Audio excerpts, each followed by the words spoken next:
السلام عليكم ورحمة الله وبركاته daawadayaal halkani waa janalka xulashada warka haddii aad nagu cusub tahay janalka naga fadlan kusoo biir oo subscribe dheh daawadayaal waxaanu idahaynaa markana war degdeg ah oo goroweyna soo gaaray dowladda federaalk Soomaaliya ayaa war ka soo saartay go'aankii maxkamadda ICJ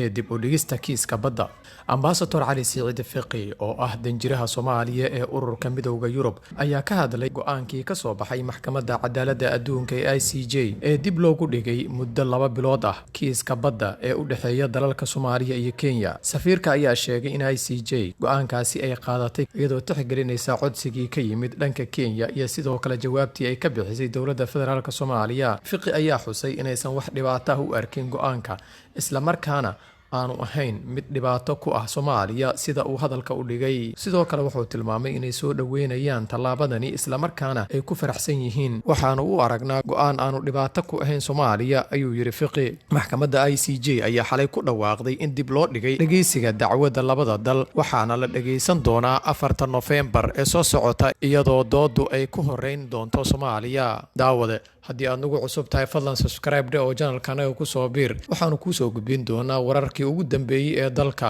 sida ugu dhaqsiyaha badan hadduu alla idmo mahadsanid